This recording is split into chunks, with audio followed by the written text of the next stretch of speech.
नमस्कार। कथावाची में एक बार पुनः स्वागत है। सूत पुत्र कर्ण की अगली कड़ी सेनापति कर्ण की कहानी आज हम सुनेंगे। दुर्योधन के खेमे में एक पलंग पर मदराज शल्य बैठे थे। उसके ठीक सामने दुर्योधन बैठा हुआ था। महाराज दुर्योधन, मुझे क्यों याद किया? क्या आज्ञा है? शल्यराज, आप जानते हैं हमारी शक्ति दिन प्रतिदिन कम होती जा रही है। भीष्म बाणशैया पर पड़े हैं और कल द्रोणाचार्य रणभूमि में काम आ गए। ये दोनों जब तक थे तब तक मुझे कुछ देखना नहीं पड़ता, लेकिन आज सेनापति किसे बनाया जाए यह एक बड़ा प्रश्न है। महाराज, अपनी सेनाओं में वीर योद्धाओं की कमी तो नहीं? नहीं, परंतु संक्षेप में मैं आपको बताना चाहता हूं। इस समय रात के 2 बजे हैं और सुबह 5 बजे युद्ध प्रारंभ होगा। कर्ण को सेनापति बनाने का निश्चय हुआ है। उस सूतपुत्र को, आप उसको अन्य क्षत्रियों से श्रेष्ठ समझते हैं और कोई क्षत्रिय नहीं मिला। मेरे सामने सूतपुत्र और क्षत्रिय का सवाल नहीं है। मुझे पांडवों को हराना है, इसलिए जो पांडवों के सामने टिक सके वही मेरा सेनापति। यह निश्चय हो चुका है। जब निश्चय हो गया तो मुझसे क्यों पूछ रहे हैं? आपसे तो दूसरी बात पूछनी थी। क्या? कर्ण अर्जुन का प्रतिद्वंदी है। कर्ण का विचार है वह कल अर्जुन को युद्ध में मार देगा और पांडवों का सारा आधार ही अर्जुन है। अच्छा, तो कर्ण जो कि कौवा है, उसे कांव कांव करने से फुर्सत नहीं। जरा सुनो, कर्ण और अर्जुन दोनों बराबर के हैं। तो फिर कल अर्जुन को मारकर कर्ण आपको विजय दिला देगा। आप अभिषेक करा लीजिए और सारी समस्या मिट जाएगी। भीष्म के बदले कर्ण को सेनापति पहले ही बना दिया होता। महाराज शल्य, ऐसे उतावले होने की आवश्यकता नहीं। यह उचित नहीं। तो मुझे जो कहना है कह दीजिए। कर्ण और अर्जुन दोनों बराबर के योद्धा हैं, परंतु अर्जुन के पास श्री कृष्ण है, तो कर्ण को भी एक कृष्ण दिलवा दीजिए। कर्ण की जाति में बहुत कृष्ण होंगे, भरे पड़े हैं। महाराज शल्य, ऐसे ना बोलिए। कर्ण का कहना है जिस प्रकार से कृष्ण अर्जुन का रथ हाँकते हैं, उसी प्रकार अगर मदराज शल्य अपना कौशल दिखाएं तो वह कुंती पुत्र का कल अंत कर देगा।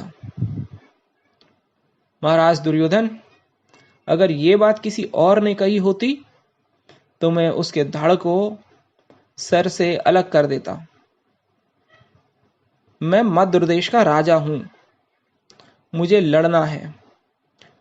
और यूं भी मैं अपने भांजे नकुल और सहदेव की तरफ से था, परंतु मैं आपकी तरफ से लड़ रहा हूं और आप मुझे सारथी बनाना चाहते हैं। कर्ण जैसे सूतपुत्र का रथ मदराज शल्य हाके, यह कहते आपको शर्म नहीं आती? महाराज शल्य, रोष ना करें। यह समय उतावले होने का नहीं है। कर्ण को आज सेनापति नहीं बनाते तो कल हम लोग हार जाएंगे। अगर आप सारथी न होंगे तो कर्ण सेनापति नहीं बनेगा। इसलिए आप मेरी बात स्वीकार करने की कृपा करें। दुर्योधन, मिथ्याभिमानी डरपोक दासी पुत्र का सारथी होना मृत्यु के समान है,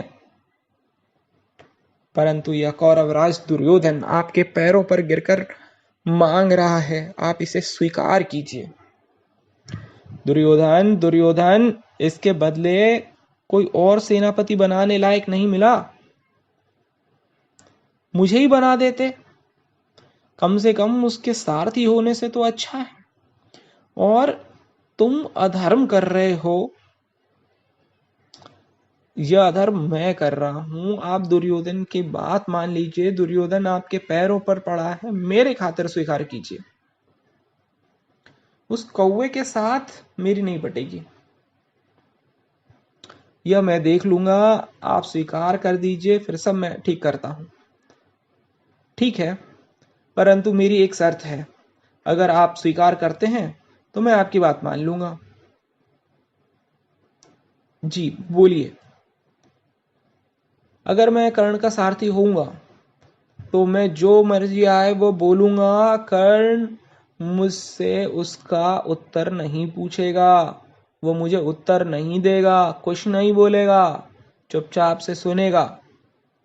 ठीक, आपकी शर्त मुझे मंजूर है, मैं कर्ण को कह दूंगा। कहिए, सारथी होना स्वीकार है? ठीक है, मैं स्वीकारता हूं। मद्राज, आपने मुझे आज बड़ा आभारी किया।